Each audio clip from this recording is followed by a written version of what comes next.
Kalau remaja yang satu ini sukses loh Bun nurunin berat badannya. Jadi dulu itu beratnya 107 kilogram. Dalam waktu 2 tahun Bun bisa turun 53 kilogram. Wow, gimana ceritanya? Kita lihat kisahnya Bun.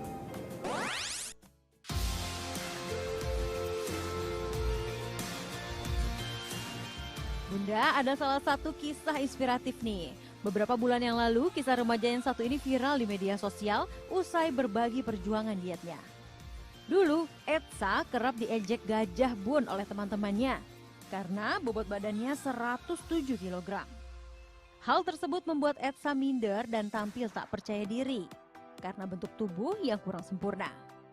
Ia juga menjadi korban bullying dan suka dipukul teman-temannya di sekolah. Padahal dari kecil Etsa bahkan tak pernah ingat kapan ia pernah kurus. Halo, nama aku Etsa Estella, umur aku 19 tahun, dan ini mama aku. Hai, saya Risa Amrikasari dan saya mamanya Etsa Estella. Hari ini aku mau menceritakan pengalaman aku yang berhasil menurunkan 50 kg dari 107 kg ke 54 kg.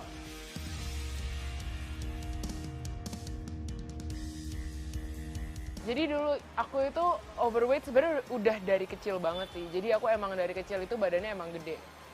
Aku nggak inget kapan aku pernah kurus. Jadi emang dari dulu aku merasanya aku emang anak gendut yang kayak gitu kan. Iya, nggak kebayang sama gimana ya. Aku bener-bener yang bisa nangis setiap hari iya, yang ngadu ke orang tua setiap hari iya.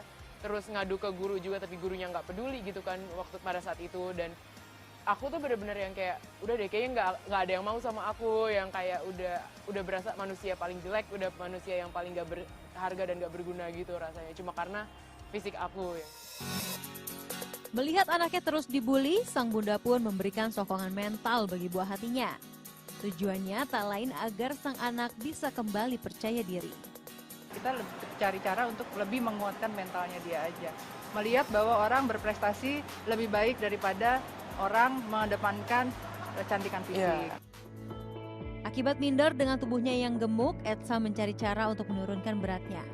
Ia mulai mengatur pola makan dengan mengurangi porsi makan secara perlahan. Hal ini juga dibantu dengan berolahraga pastinya. Selain itu, dukungan orang terdekat juga perlu loh Bun. Jadi pertama kali itu karena aku ngeliat mama yang udah duluan diet, jadi mama itu emang mengurangi makan. Ya obvious gitu kan kalau mau diet mengurangi makan, tapi mengurangi makannya bukan dalam arti yang drastis, jadi langsung dipotong setengah nggak makan gitu. Jadi sebenarnya simpel banget makan nasihat dari misalnya yang 1 centong, jadi misalnya 3/4 yang kayak gitu. Bun, ternyata salah satu motivasi Etsa untuk menurunkan berat badan karena teman laki-lakinya waktu di SMP loh. Aku sadar diet tuh pas sekitar kelas 2 SMP. Jadi di situ namanya juga masih anak-anak gitu kan, tapi aku udah mulai kenal yang namanya suka-sukaan. Jadi sebagai anak kecil, aku itu selalu menjadi anak yang sebenarnya berprestasi. Jadi aku menang lomba ini, menang lomba itu, terus juara kelas segala macam. Tapi saat itu aku suka sama seorang cowok. Nah di situ cowok itu bilang bahwa ada cewek yang mirip aku, cantiknya kayak aku, lucunya kayak aku, pinternya kayak aku, pokoknya aku banget. Tapi dia cakep. Nah di situ aku jadi ngerasa, oh apa berarti semua prestasi aku, pokoknya hal-hal baik yang udah aku lakukan itu semuanya ketutup cuma karena aku gendut, aku jelek, aku hitam yang kayak gitu. Jadi dari situ aku ngerasa, oh oke, udah waktunya nih. Tapi Etsa nggak puas dengan hanya berdiet Bun. Soalnya kulitnya jadi bergelambir saat beratnya turun. Hal inilah yang mendorongnya untuk berolahraga. Jadi aku mencoba berbagai macam olahraga dan olah badan yang kayak gitu sih. Jadi aku lebih fokus untuk mengubah pola hidup aku yang tadinya misalnya aku tidur jam berapa aja gitu kan gara-gara main HP, main apa segala macam. Aku jadi tidurnya teratur. Setelah menjalani proses diet selama 2 tahun dan berhasil turun 50 kg, ternyata bulian padanya belum berakhir. Bahkan Etsa sempat menjalani diet ketat yang berujung depresi dan mengalami berbagai gangguan kesehatan lainnya. Ada masa-masa di mana kalau orang diet itu frustrasi kalau nggak turun-turun gitu loh. Nah itu yang membuat dia kadang-kadang waktu itu tuh kesel gitu. Tapi saya berusaha bilang bahwa kamu diet itu targetnya apa? Mau sehat atau mau turun drastis?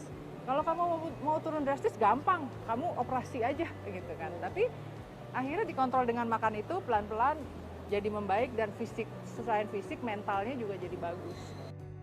Ternyata obesitas bukan hanya soal berat badan loh Bun. dampak dari obesitas itu sendiri mempengaruhi kesehatan mental sang anak. Kemudian ada tipe-tipe juga yang sangat sedih atau cemas bahwa dia memiliki berat yang berlebih. Nah, nanti ujung-ujungnya bisa berbeda. Bisa nanti dia memiliki gangguan percaya diri. Banyak yang dia akhirnya jatuh ke dalam depresi, atau kalau ada hanya gangguan cemas saja, ada yang diet kebablasan sampai akhirnya anoreksia, kemudian jadi super kurus, nggak mau makan. Etsa bahkan sempat pingsan setelah kelas dan harus dibawa ke rumah sakit akibat gula darahnya turun drastis karena kurang makan. Hal ini semata-mata karena ingin menurunkan berat badannya. Itu justru pada titik yang sangat kritis. Itu dia waktu itu lagi down banget sampai nggak mau difoto gitu ya, nggak mau lihat fotonya sendiri, nangis gitu. Padahal kalau kita lihat fotonya dia cantik-cantik aja gitu, tapi dia nangis gitu. Akhirnya itu proses itu yang kalau tidak didampingi oleh keluarga, artinya misalnya ada keluarga yang apaan sih lu diet udah nggak penting lah lu diet, misalnya ada yang gitu, itu menambah beban. Tapi kalau kita sebagai keluarga mendukung usaha-usaha itu, ya hasilnya jadi seperti sekarang. Iya. Setelah didampingi keluarga dan beberapa ahli, akhirnya saat ini Etsa berhasil bangkit kembali dengan semangat yang baru. Dia tuh ada takarannya, nggak harus sampai yang manusia paling kurus di dunia ini. Kita tuh badan bagus itu nggak mesti timbangan kita paling entek.